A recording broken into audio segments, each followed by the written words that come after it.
The neon sign flickered weakly against the twilight sky, its letters spelling out Maggie's Diner in a ghostly glow. It was the kind of place you'd miss if you blinked. Just a weathered building crouched beside an old highway forgotten by time. But for the lone traveler who pulled into its cracked parking lot that evening, it would become the doorway to a story buried decades deep. The bell above the door jingled as he stepped inside, the air thick with the scent of stale coffee and something else. Something like longing. The diner was nearly empty, save for an elderly waitress, who moved like a shadow between the booths. "Sit anywhere, Han," she murmured without looking up. As he slid into a vinyl booth, his fingers brushed against initials carved into the table, JM plus LS, 1962. That's when he noticed the photographs lining the walls, their edges yellowed, their smiles frozen in a past no one remembered. The waitress finally approached, her eyes lingering on the initials. "You here for the story?" she asked softly. And with those words, the traveler realized this wasn't just a diner. It was a vault of secrets, waiting for someone to listen. Over a slice of pie that tasted like nostalgia, she began to unravel the tale of a love affair that had split the town in two, a fire that had been blamed on fate, but was really set by heartbreak, and a disappearance that had never been solved. The more she spoke, the more the diner seemed to hum with the echoes of the past, its walls whispering names the world had tried to forget. By the time the traveler stepped back into the night, the diner's neon sign buzzed a little brighter, as if awakened by the weight of the story it had finally released. And as he drove away, he knew some places aren't just stops along the road. They're graves for the truths we're too afraid to bury. The traveler's journey had begun with a simple detour, but the diner had offered him more than just a meal. It had given him a glimpse into a world that time had tried to erase. The waitress's voice had been steady as she spoke, but her hands trembled slightly as she poured his coffee. "This town wasn't always like this," she said, her gaze drifting to the window where the highway stretched into the darkness. "There was a time when the diner was the heart of everything, when the laughter from these booths could be heard clear across the county." She paused, her eyes clouding over with memories. But then came the fire, and everything changed. The traveler leaned in, his curiosity piqued. "What fire?" he asked. The waitress sighed, her fingers tracing the rim of her coffee cup. "The one that took the mill," she said. "And the lives of 17 men." The weight of her words hung heavy in the air, and for a moment, the diner seemed to hold its breath. The traveler felt a chill run down his spine as he realized he was sitting in the midst of a tragedy that had shaped the town's destiny. The waitress continued, her voice barely above a whisper. "They say it was an accident, but those of us who were here know better." Her eyes met his, and in that moment, he saw a flicker of something unspoken, a secret she had carried for decades. The mill was the lifeblood of this town, and when it burned, so did our future. The traveler nodded, understanding dawning on him. This wasn't just a story about a fire. It was a story about loss, about a community that had never recovered.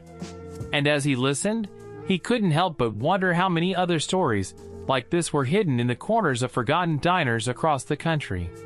The waitress's tale unfolded like a slow-burning fuse, each revelation adding another layer to the mystery. She spoke of a man named Jacob Miller, the owner of the mill, who had been found dead in his office the night of the fire. "They called it a suicide," she said, her voice tinged with bitterness. But Jacob would never have left his family like that. He was a fighter. The traveler felt a pang of sadness as he imagined the man's final moments surrounded by flames and despair. The waitress's next words sent a shiver down his spine. "And then there was the boy," she said. "Jacob's son, Lucas. He was only 12 when it happened. They never found his body." The traveler's heart ached at the thought of a child lost in such a tragedy. "What happened to him?" he asked. The waitress shook her head. "No one knows." Some say he ran away. Others say he died in the fire. But there are those who believe he's still out there, waiting for the truth to come out. The traveler felt a surge of determination. He wanted to help uncover that truth, to bring closure to a story that had been left unfinished for too long. The waitress's eyes softened as she looked at him. "You're not the first to come here looking for answers," she said. "But you might be the first who actually cares." The traveler smiled faintly, touched by her words.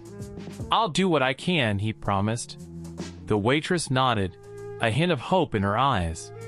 "That's all anyone can ask," she said. As the night wore on, the diner seemed to come alive with the ghosts of its past. The photographs on the wall seemed to watch them, their silent stares bearing witness to the secrets being shared. The traveler felt a strange connection to the place, as if he had been meant to find it. The waitress's story had opened a door to a world he had never known, and he was determined to walk through it. By the time he left the diner, the first light of dawn was creeping over the horizon. The neon sign flickered one last time before going dark, as if signaling the end of a chapter. The traveler climbed into his car, his mind buzzing with questions and possibilities. He knew his journey was far from over. The diner had given him a piece of the puzzle, but there were still so many missing. As he drove away, he made a silent vow to return, to dig deeper into the town's history and uncover the truth about the fire, Jacob Miller, and his missing son.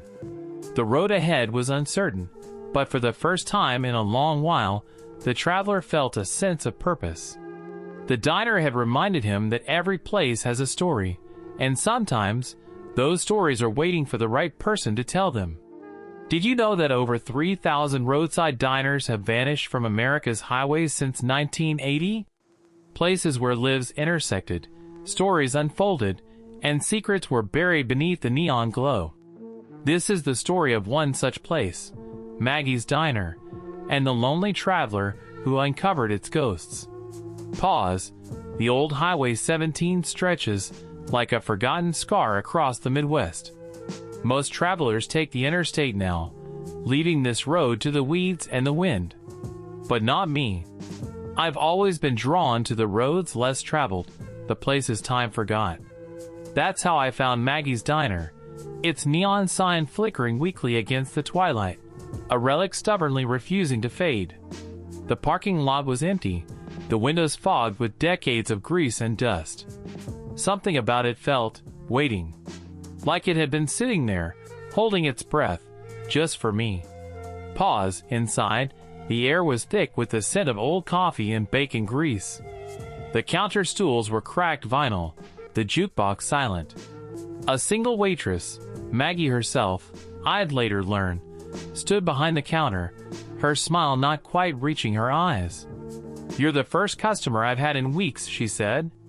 And that's when I felt it, the first whisper of something deeper, something hidden beneath the surface of this lonely diner.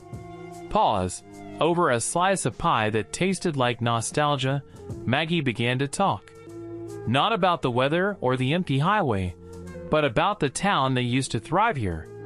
A town called Harper's Bend, population 327, until the night in 1978 when half of them disappeared. "They say it was a gas leak," Maggie murmured, her fingers tracing a crack in the formica. "But the ones who stayed, we knew better." And just like that, the diner's neon glow felt less like welcome, and more like a warning. Pause. The second segment begins with the traveler digging deeper. The pie sits untouched now, as Maggie slides a yellowed newspaper across the counter. The headline screams, "Local family vanishes, an O trace found." Below it, a photo of a smiling couple and their daughter, a family who supposedly fled town that same night. Except, Maggie says, her voice dropping to a whisper, their suitcases were still packed in the hall closet. Their dog was found tied up in the yard, starving. The traveler feels a chill. This isn't just history, it's an open wound. The jukebox in the corner suddenly crackles to life, playing a song no one selected. A slow, mournful tune from the 1950s. Maggie's face goes pale. "That's impossible," she breathes. "The records in that thing haven't worked in years." Pause. By the third segment, the traveler is obsessed. The diner's bathroom door creaks open on its own, revealing walls covered in names. Hundreds of them, scratched into the paint like pleas. Some are dated from the 1970s. Others are much newer. Down the road, the abandoned shells of Harper's Bend loom in the moonlight. The traveler walks past the shuttered post office, the church with its broken steeple, until they reach the old Harper house. The front door hangs ajar, as if someone left in a hurry. Inside, the wallpaper is peeling, but the dining table is set for three, plates covered in dust, glasses filled with murky water. A child's drawing is still pinned to the fridge. A stick-figure family standing beside a diner with a glowing sign. The traveler's blood runs cold. It's Maggie's diner, but the drawing shows the sign reading Harper's Diner. Pause. The fourth segment reveals the truth. Back at the diner, Maggie is gone.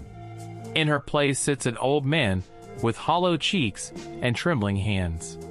"You've seen it, then," he says. "The town that won't let go." He explains that Harper's Bend was built on land stolen from indigenous tribes, land that was said to be cursed. The diner was the first building erected, originally called Harper's Diner after the town founder. But the Harpers, the man whispers, they made a deal to keep the town prosperous. Every 20 years, they had to give something back. In 1978, they refused. The traveler understands now. The disappearances weren't accidents. They were payments overdue. As if on cue, the diner's lights flicker. Outside, shadows move where no one stands. Pause. The final segment brings the traveler face to face with the past. The old man vanishes, leaving behind a receipt dated October 31st, 1978, the night the town died. The traveler runs outside, only to find the highway gone. In its place stands Harper's Bend, alive again, neon signs glowing, children laughing. But something's wrong. The people move like puppets, their smiles frozen.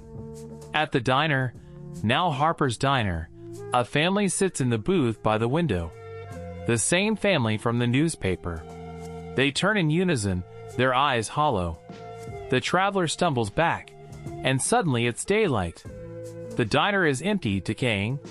The highway stretches silent under the sun. Was it a dream? A vision? The traveler will never know for sure. But as they drive away, the radio crackles to life on its own. A voice whispers, "Thank you for remembering us." And in the rearview mirror, just for a second, the diner's neon sign flares bright, this time reading Harper's Diner. The traveler doesn't look back. Some roads are better left untraveled. Some ghosts are better left undisturbed. The neon sign flickered weakly against the twilight sky, its letters spelling out Maggie's Diner in a ghostly glow. It was the kind of place you'd miss if you blinked. Just a weathered building crouched beside an old highway forgotten by time. But for the lone traveler who pulled into its cracked parking lot that evening, it would become the doorway to a story buried decades deep. The bell above the door jingled as he stepped inside, the air thick with the scent of stale coffee and something else. Something like longing. The diner was nearly empty, save for an elderly waitress who moved like a shadow between the booths. "Sit anywhere, Han," she murmured without looking up. As